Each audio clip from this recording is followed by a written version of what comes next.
Today, Becker is speaking with Rodger Jefferis, a past president of the ABBA from 2004 to 2007 and on council from 2004 to 2018. Today's interview is brought to you by the Australian Brahman Breeders Association in recognition of the 75th year since the formation of the association on the 7th of October 1946.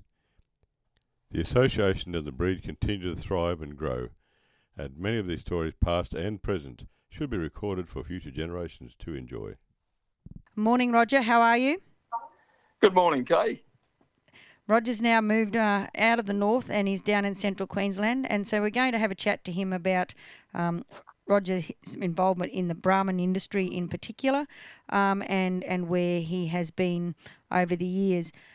Rodger, the name Elrose is synonymous with Brahmins. Would you like to just give us a bit of a backstory on when and where and how it all started? Well, it was really the credit of my father, Owen. Back in the 50s, he took some of the first Brahmins into the West, and there was plenty of people quite shocked at these bloody strange animals as they were when they turned up in any new district. So he started it, the use of Brahmins out there, and it wasn't until I left school that we started to register them and go into a stud type situation. Yeah.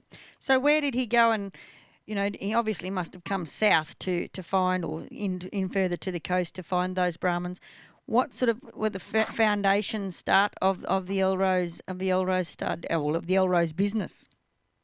Oh, look, I can only remember them coming out of the north, actually, the Burnside, and we used to come down to Brahman Week, but no studs in particular would have had a great effect. We just got them and took them home. Yep.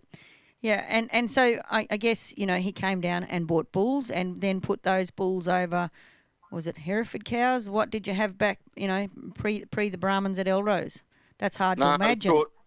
Short horns, and very good short horns bred on wee Bolla Bolla. Yep. Bloodlines. Yep. And just started the change, and it never stopped. Yeah. And so, over the years, you built up an amazing stud herd, but also a very significant commercial herd along the way. Clearly, as an organisation and a family and a business, more importantly, you felt that was the best mix of cattle for you. The Brahmins were performing around Cloncurry very well, and you were making things happen. When did you sort of really up the ante in the stud side of it?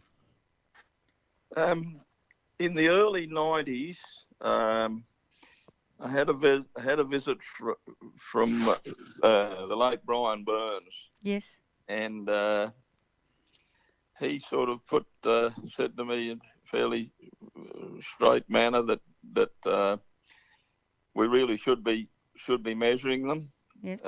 Try to know where we were going, and I've probably got him to thank for poking us in the ribs and getting us going. Yep. Yeah, he was a fairly persistent person, Burnsy, wasn't he? And very good at his job. He was, yeah.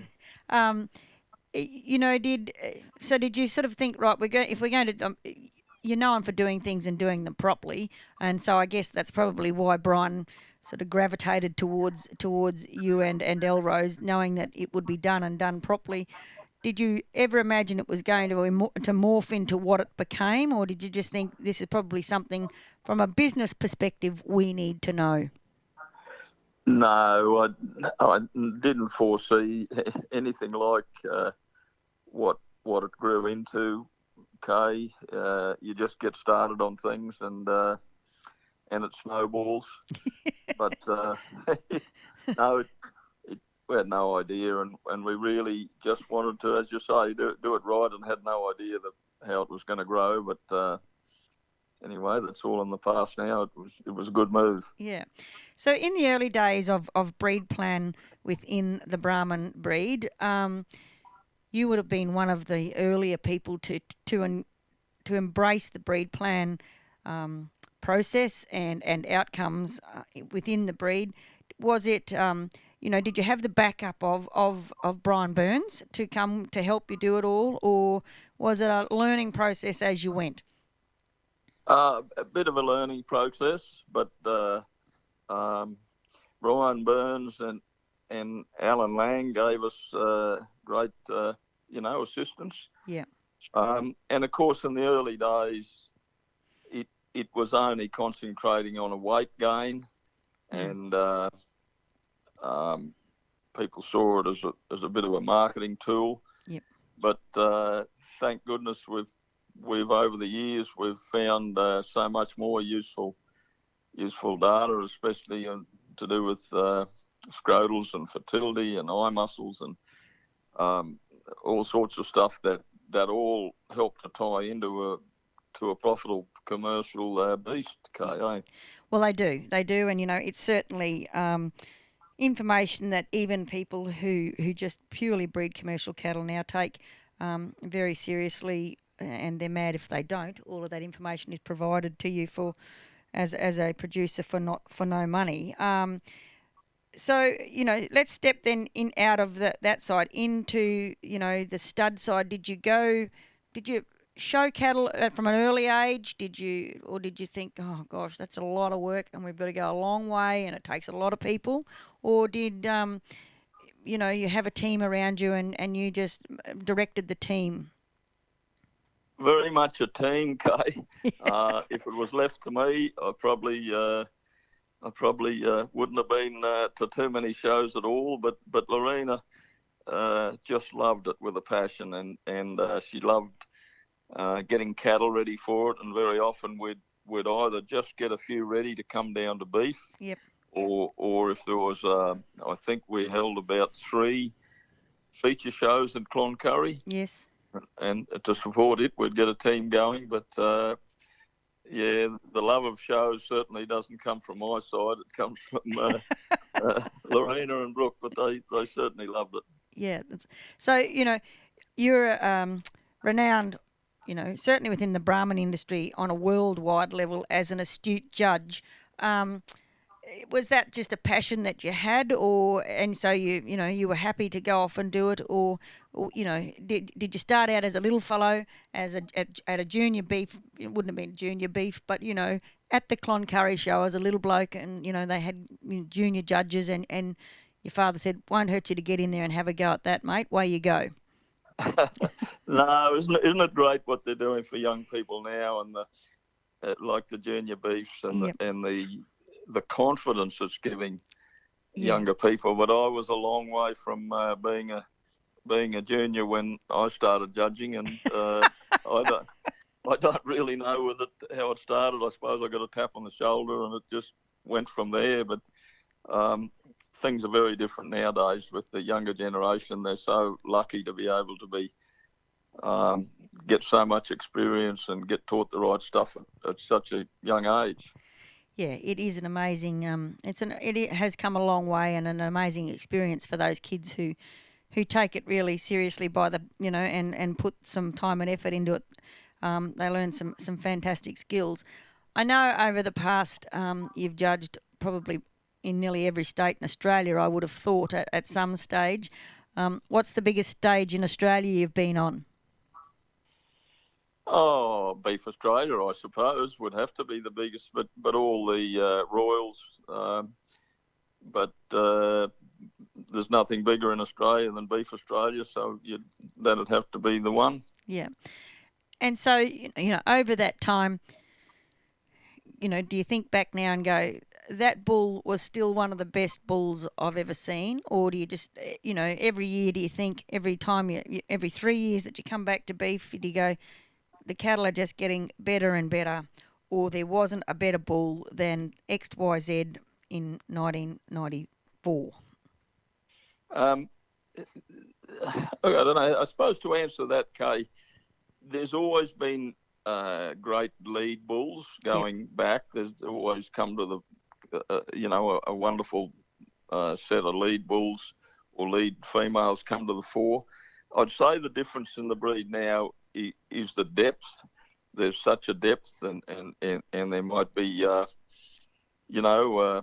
excellent bulls not even at this show, but at another one up the road, or so. The breed has got a lot better depth of quality now than it used to have. You can look at a show ring now, and there's not the tail we used to see anymore. If there was a big class, there's not half a dozen that probably shouldn't have been there. Yeah. Yep. So I know you were asked to go and judge in Brazil, and you still regard that as one of the most amazing experiences that you've had. Do you just want to tell us a story about how you got asked to be there, and the whole process of how it operates? It really does is mind blowing. Yeah, it's a lot. It's something that'll stick with me forever, Kay. I'm not sure how I got asked really, but anyway, I got asked to go over, and it was the world's biggest showing of Brahman's 800 head, and That's just it was quite incredible that sort of number and how they handle it over a 5-day period. Yeah. Five judges, 3 locals and 2 internationals. The interesting part was they're big on their siestas over there, so all the money was up each morning through till about whenever they broke for lunch at 1 or 2 o'clock. And then the bulk of them, except some of the owners of the cattle, seemed to disappear. And the poor old judges spent that afternoon culling tomorrow's classes down to 12 head. Oh my gosh! Yeah. So you went from looking for the best to looking for the worst, and you had to cut.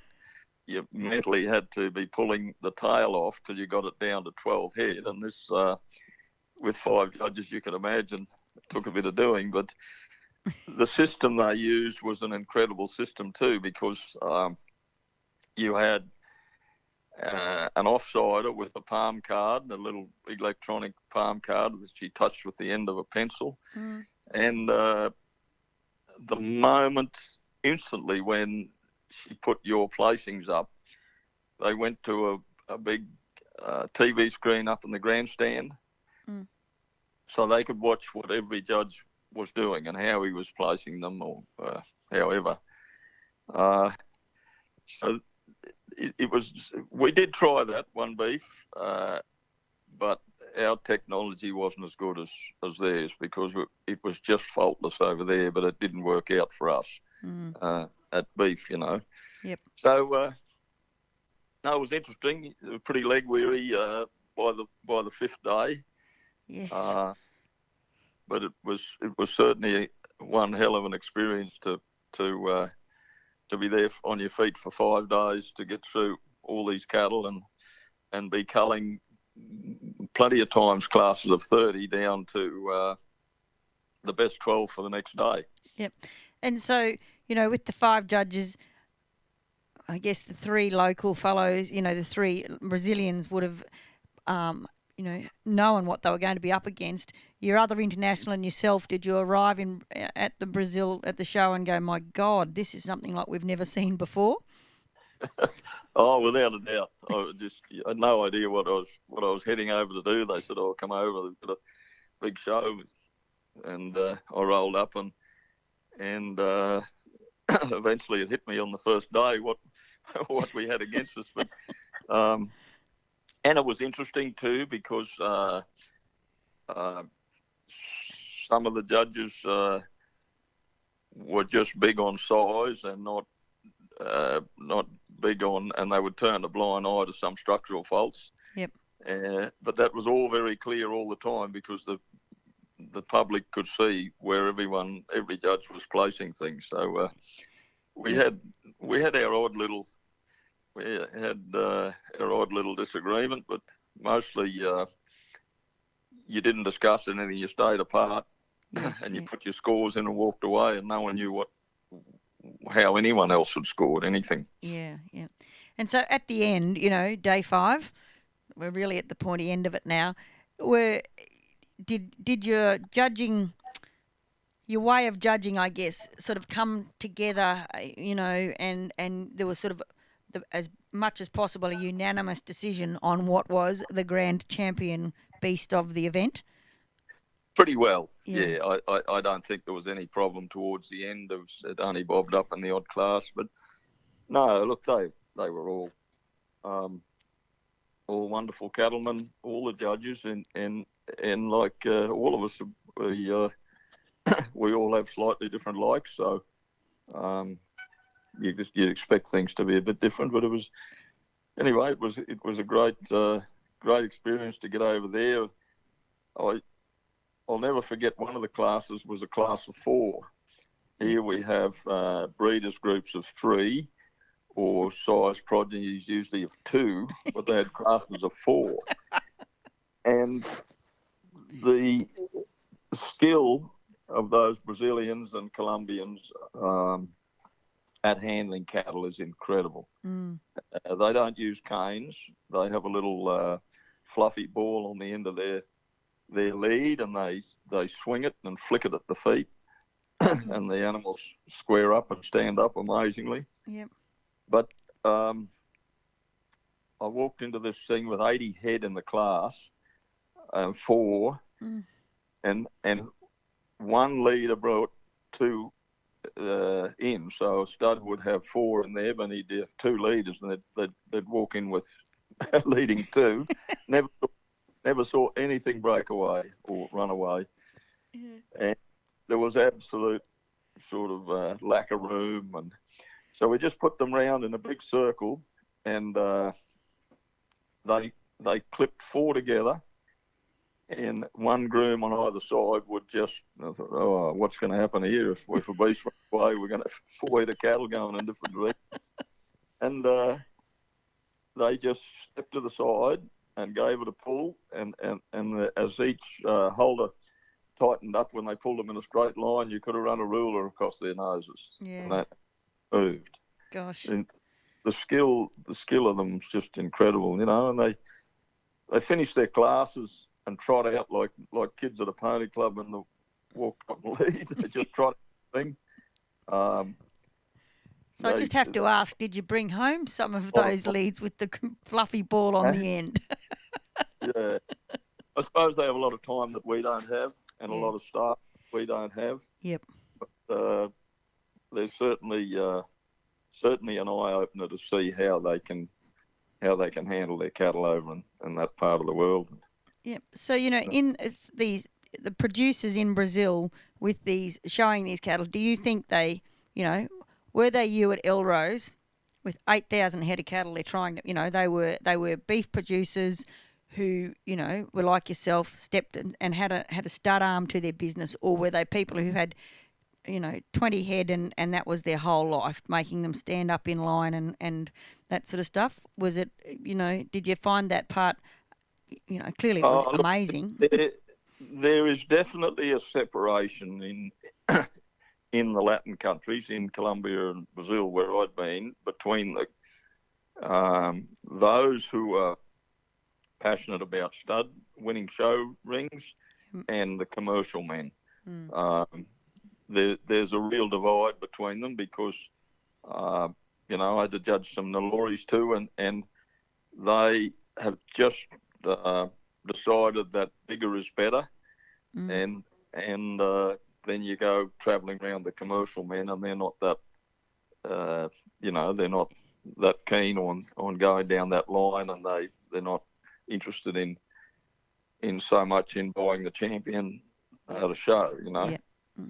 So in Brazil, do they compete for money, or is it like here, you compete for the prestige and really, at the end of the day, that's it? And, it gives you some good publicity here in Australia if you can pick up a couple of broad ribbons.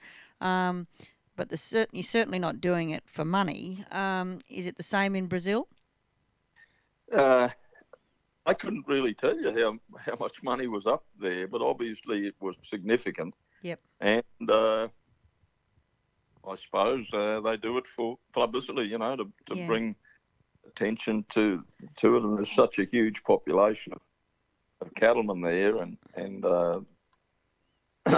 mostly Nalori, but the bulk of the country is Bos Indicus. Mm-hmm. So I suppose that that's how the numbers come about. Yeah, yeah. So what year was that, Rodger? Oh, I couldn't tell you. You caught me. No. No, to tell the truth, Yeah. I did go back there to speak again to the same place to speak, and that was quite incredible too, to be on a stand out in the middle of the ring like it was a bloody pop concert stage, and right beside you was a very serious showing of sheep, of the black-headed sheep. Yep. And they were running with these sheep and showing these big numbers of sheep right beside the grandstand, just to try and take your attention away. And so was that sort of similar, to, did they have a Brahman Congress type thing on a national level in Brazil? I mean, the numbers are certainly great, and or was it an international forum you were speaking at? No, it was just like a congress. Yep. Over there. Mm-hmm. I did go to Colombia to talk at a big symposium. Yep. Because Colombia at that time had the fastest growing Brahman herd out of all herds, and cattle herd in general. Yep. Because they saw droughts and they were only busy feeding their own people, and suddenly they had an excess. So they were trying to look at what they should do and how they could break into the world market a bit with their meat. Yeah. So that was interesting. And they had speakers from all around the world, but everyone. Well, the first thing they always ask you is all about the cattle industry in Australia and how we can get higher values for cuts compared to what they can. But we've got a very good system in Australia, and we can describe meat and cuts very well to customers overseas. Yeah. So just on the going to speak. Did you have to submit your speech and then they translated it into whatever language it is they speak in Colombia and Brazil? Or did you just say, well, I'm coming as an Australian, it'll be in Australian English and you'll have to get it recorded and interpreted if you want to use it? The logistics of going and speaking at a symposium in Colombia to me sounds mind-blowing. No, they had translators there that were, and as they walked in the door, they could grab a headpiece. Yes. And whether they wanted in Portuguese or Spanish. Mm-hmm. And I know there's real problems with Portuguese, especially because it can take a lot longer to say the same thing that we might say. We might say it's a nice day, but they might take 3 sentences to get to nice day. They might say it's not too hot, too cold, and not raining or something. Yeah, yeah. So I do know that they have trouble keeping, the speed up of converting to English. In Sao Paulo, at the World Trade Center, Sid Wise and I both spoke there, and it was a similar deal. They switched the switch on their headpiece onto what language they wanted to transformed into, and we both got up there and spoke the only language we knew, unless Sid's picked up a new one lately, and they translated it back. But the feedback you get is that they do have trouble keeping up, the translators. Yep. Yeah, yeah. Well, it would have been an amazing experience for you. So, let's come back to little old Australia, where you are, you do your business. You were the chairman of the Council for Brahman Breeders for. Did you do 2 terms? No, only one. One term of 3 years. Yeah, I was there 25 years altogether. But yep. And so over that time, you must have seen some big changes. Certainly in the 25 years of sitting on council and directing the breed. What do you think some of the greatest improvements have been over the years? I think in general, the Brahman breed has never been afraid to tackle anything that needs tackling head on. Yep. And the greatest thing for the Brahman breed was that CRC herd was based on Brahmans. Mm-hmm. And when they started developing the CRC project, the cattle donated, the cows donated to start that whole thing off, or the heifers were Brahman cattle. And so much of the trials and findings were all, of course, to do with Brahmans. And I've always been very proud of the Brahma breed that if something needed fixing, they were very happy to jump in and do some science on it and fix it up. Yep. It certainly has, as a breed over the years, it's come a long way in that regard. 40 or 50 years ago, when people had, predominantly British bred cattle and Brahmans were commonly referred to as yaks and being wild, and everyone who had a Brahman bull, they must have been rodeo people, and it's come a long way in that regard, in a relatively short period of time in relation to the beef industry. Is there, a number of people you think that improvement belongs to, or do you think just as a breed it evolved and the, I guess it spoke for itself in the end? I wouldn't like to sort of pluck anyone out in particular, but some leaders and some not quite so leaders in there and just went along with it. But look, it's just a great thing that the Brahman. I'm quite interested that you're talking about. They've talked about yaks and wild, and I've got a great saying that I say to people as soon as they talk about bloody yaks, I say, yeah, well, they are cattlemen's cattle. And that's because in the early days when we were blamed, they're very intelligent cattle, and you couldn't work them or wean them or do anything like you did the old dumb shorthorns and Herefords. And the skill of working cattle just wasn't there, and that's why they got such a bad name in the early days. And we can see now that weaner handling is done correctly, and people know how to work Brahman cattle. They're so intelligent, and it's a very different story, and you seldom hear anyone complaining about Brahman temperament anymore. It's a thing of the past. Yeah, it certainly is, and I think that any breed of cattle can be wild if you let it be. It's very much about like you say, how they're handled, and how each individual operates their business. And the Brahmans have just come to the fore in showing that if you're a cattleman, then they're not wild, and they're not all of the things that they were blamed for being in the early days. Yeah, that's right. Yeah. That's right. Is there anything else you'd like to add, Rodger? Sorry? Is there anything else in the story you'd like to add? Great talking, Kay. I suppose if you talk about judging experiences, there was one I had in Thailand where the classes, as you know, just got started from the youngest and got older and older. And in the end, there was a class for bulls under about 6 years old. So in they came with these huge racks, most of them, and 3 leaders, one in the front and one each side, to try to get on the straight and narrow. Oh, and gosh.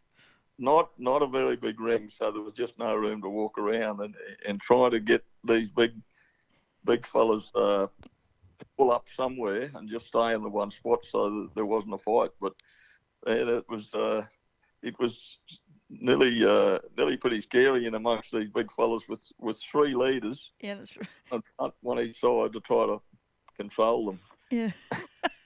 Were the classes big classes? Yeah, no, there wasn't. Thank goodness, it wasn't a big class, but I guess there was 7 or 8 of them there. Yes. But it was frightening enough. So it was a pretty quick decision. Yeah. So, did you ever judge in America? No. No. Never. No. Yeah. Never judged in America. Went to Houston 1 year, but no, never judged in America. Yeah. No. Well, thanks very much, Rodger. It's been a great chat. Your experience in the Brahman industry is something that there's lots of people who aspire to do as well as you do. You've certainly taken the breed a long way forward and have been a great attribute to both the Brahman breed but also the beef industry in general. And it's been a great chat, and we look forward to catching up with you soon. Thanks, Kay. Okay. It's a privilege to just a good feeling to be able to talk about Brahma cattle, and we love them so much and so proud of where they are. Yep. And what they've achieved. It's a great breed to be in. Yeah, it certainly is. Okay, take care and we'll talk soon. See you, Kate. Bye. Okay, good. Bye. Bye.